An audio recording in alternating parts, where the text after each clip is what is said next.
আল্লাহর হাবিব সাল্লাল্লাহু আলাইহি ওয়াসাল্লাম বলেন, মান হাজ্জা, যে লোকটা হজ আদায় করে, ফালাম ইয়ারফুস ওয়ালাম ইয়াফসুক, হজে যাওয়ার পরে কোনো ধরনের অশ্লীল কাজ করে না, অশ্লীল কথাবার্তা, অনর্থক কথাবার্তা না বলে হজের যে কর্মগুলো আছে ওই কর্ম সম্পাদন করে, আল্লাহর হাবিব সাল্লাল্লাহু আলাইহি ওয়াসাল্লাম বলেন, গুফিরা লাহু মা তাকদ্দামা মিন যামবি, এই হজের উসিলায় আল্লাহ তাআলা ওই হাজির অতীতের জীবনের সমস্ত গুনাহকে মাফ করে দেন। অন্য রাওয়াতের মধ্যে আল্লাহর হাবিব সাল্লাল্লাহু আলাইহি ওয়াসাল্লাম বলেন, মান হাজ্জা লিল্লাহি ফালাম ইয়ারফুস ওয়ালাম ইয়াফসুক রাজা'a কায়াউমিন ওয়ালাদাতহু উম্মুহু, যে লোকটা হজের মধ্যে যায়, হজের মধ্যে যাওয়ার পরে হজের বিধিবিধানগুলো সঠিকভাবে সম্পাদন করে, কোনো ধরনের অশ্লীল কথা বলে না, কোনো ধরনের নাফরমানি কাজ করে না, অন্যায় কাজ করে না, আল্লাহর হাবিব সাল্লাল্লাহু আলাইহি ওয়াসাল্লাম বলে ওই লোকটা এমন নিষ্পাপ হয়ে হজ থেকে প্রত্যাবর্তন করে যেই রকম ভাবে একজন নবজাতক শিশু তার মাতৃগর্ভ থেকে নিষ্পাপ অবস্থায় জন্মগ্রহণ করে, ওই হাজি হজ করার কারণে সে হজ থেকে নিষ্পাপ অবস্থায় তার বাড়ির মধ্যে দেশের মধ্যে প্রত্যাবর্তন করে। অন্য রাওয়াতের মধ্যে আল্লাহর হাবিব সাল্লাল্লাহু আলাইহি ওয়াসাল্লাম বলেন, মান হাজ্জাল বাইতা ফাআদা মানাসিকাহু ওয়া সালিমাল মুসলিমুনা মিন লিসানিহি ওয়া ইয়াদিহি গুফিরা লাহু মা তাকদ্দামা মিন যামবি, যে লোকটা বাইতুল্লাহর হজ আদায় করে, ফাআদা মানাসিকাহু, এবং সেখানে গিয়ে বাইতুল্লাহে গিয়ে হজের যে বিধিবিধানগুলো আছে এই বিধিবিধানগুলো যথাযথভাবে আদায় করে, ওয়া সালিমাল মুসলিমুনা মিন লিসানিহি ওয়া ইয়াদিহি, এবং তার হাত থেকে তার পা থেকে অন্য মুসলমান নিরাপদ থাকে, অর্থাৎ ওইখানে যাওয়ার পরে মানুষকে ধাক্কাধাক্কি, মানুষকে কষ্ট দেওয়া থেকে সে যদি তার হাত পাকে বিরত রাখে।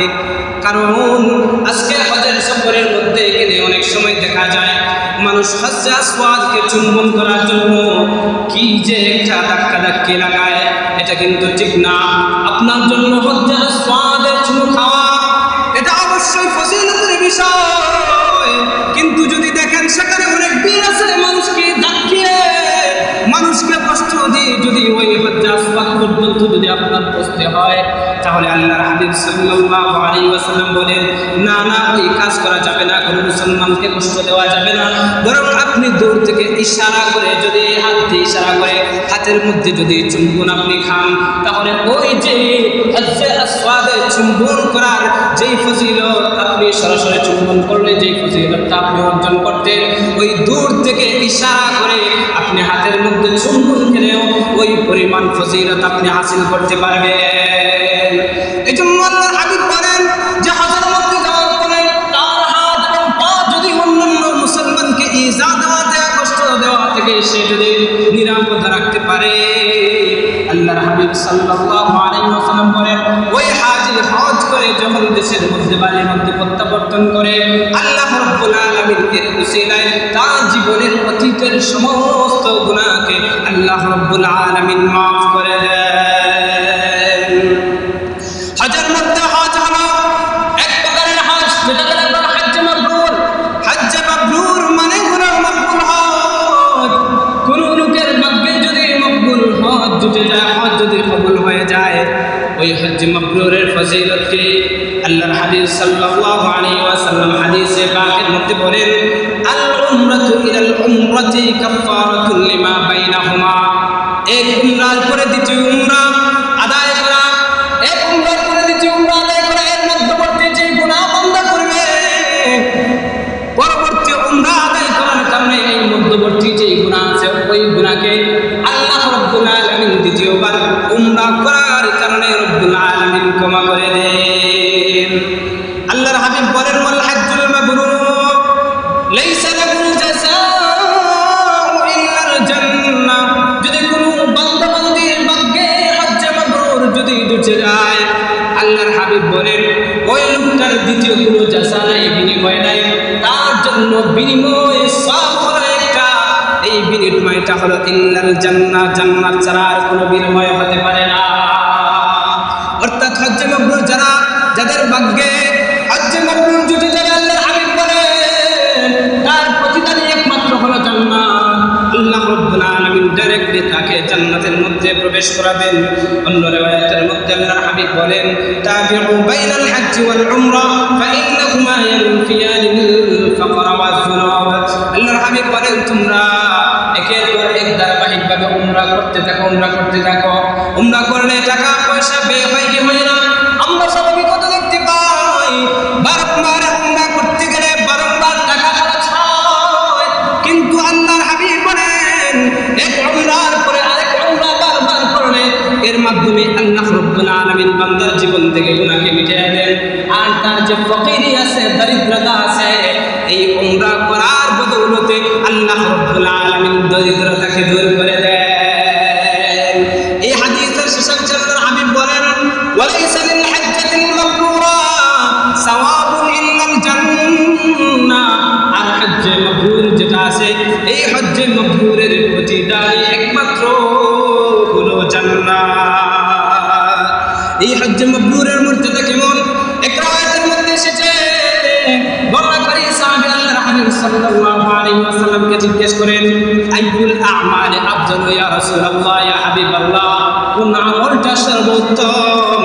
তখন আল্লাহর হাবিব বলেন ঈমান বিল্লাহ, সর্বপ্রথম যে আমলটা আল্লাহ তাআলার কাছে সর্বোত্তম সেটা হলো আল্লাহ তাআলার উপর ঈমান আনয়ন করা। সুম্মাল জিহাদ, দ্বিতীয় নম্বরে হলো আল্লাহর রাস্তায় জিহাদ করা।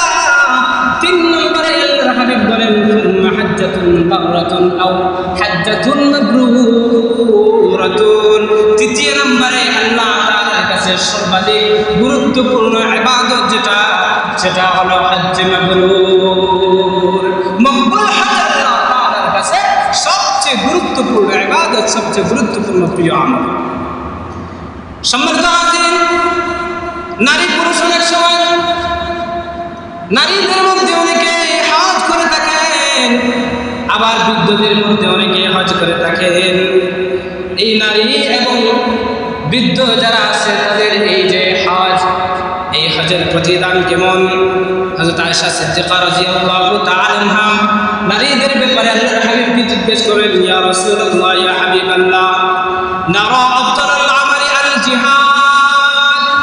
ইয়া রাসূলুল্লাহ, আমরা তো জানি জিহাদ করা সর্বোত্তম একটা ইবাদত, সর্বোত্তম একটা আমল। আফালা নুজাহিদু, সুতরাং আমরা নারীরা কি জিহাদ করব না? এই গুরুত্বপূর্ণ আমলকে আমরা নারীরা করব না? তখন আল্লাহর হাবিব সাল্লাল্লাহু আলাইহি ওয়াসাল্লাম বলেন ক্বালা লা, না না, নারীদের জন্য জিহাদ নাই। ওয়ালাকিন আফদালুল জিহাদ হজ্জুন মাবরুরুন। আল্লাহর হাবিব বলেন বরং নারীদের জন্য জিহাদ হলো হজ্জে মাবরুর। যদি মকবুল হজ আদায় করতে পারে নারী, তাহলে এই মকবুল হজ আদায় করে আল্লাহ রাব্বুল আলামিন নারীদের আমলনামার মধ্যে জিহাদের সওয়াবকে বোনাস হিসেবে লিখে দেন। অন্য আয়াতের মধ্যে অতিশয় বৃদ্ধ যারা আছে তাদের ব্যাপারে আল্লাহর হাবিব বলেন জিহাদুল কাবীর ওয়াদ দাঈফ। যারা বৃদ্ধ আছে, যারা দুর্বল, ওই সমস্ত মানুষের জন্য জিহাদ হলো আল মারআত, এবং নারীদের জন্য জিহাদ হলো আল হজ্জু ওয়াল উমরা।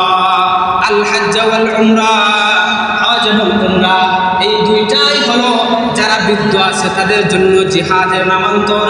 যারা হলো দুর্বল আছে, এই দুর্বল বান্দা বান্দীদের জন্য উমরা এবং হজ আদায় করাই হলো জিহাদ।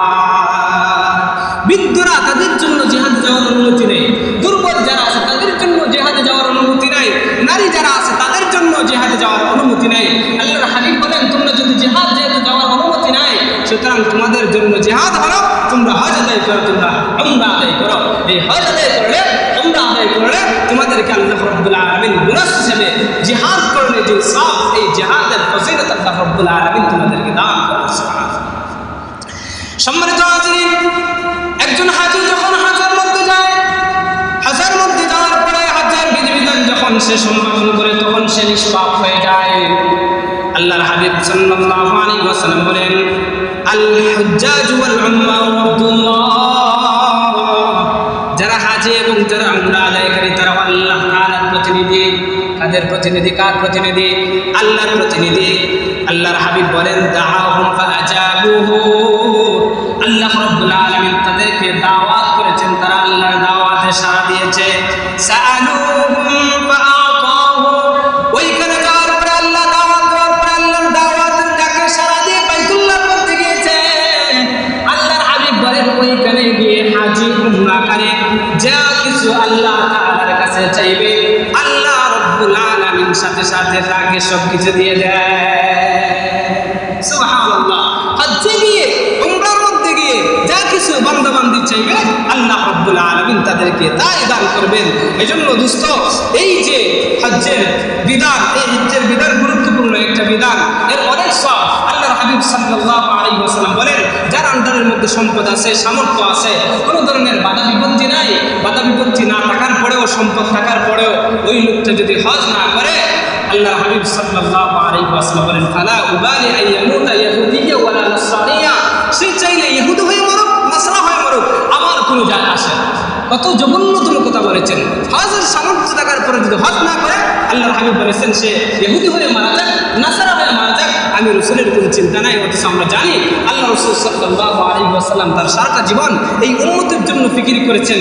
এখনো পর্যন্ত রোজা আথারের মধ্যে শুয়ে শুয়ে উম্মতের জন্য কান্না করতেছেন। হাসরের ময়দানেও এই উম্মতের জন্য আল্লাহ রাসূল সাল্লাল্লাহু আলাইহি ওয়াসাল্লাম ফানাফিল্লা হয়ে যাবেন, একদম পেরেশান হয়ে যাবেন। এই আল্লাহর হাবিব সাল্লাল্লাহু আলাইহি ওয়াসাল্লাম বলেছেন, আমার যে উম্মত সামর্থ্য থাকার পরেও, কোনো ধরনের বাধা বিপত্তি না থাকার পরেও যদি হজ আদায় না করে, সে চাইলে ইহুদি হয়ে মারা যাক, চাইলে নাসারা হয়ে মারা যাক, আমার কোনো কি নাই, কোনো উবারই, আমার কোনো পরোয়া নাই। এজন্য দোস্ত, আমাদের যাদের সুযোগ আছে আমরা ইনশাআল্লাহ তরিত গতিতে যাওয়ার চেষ্টা করব।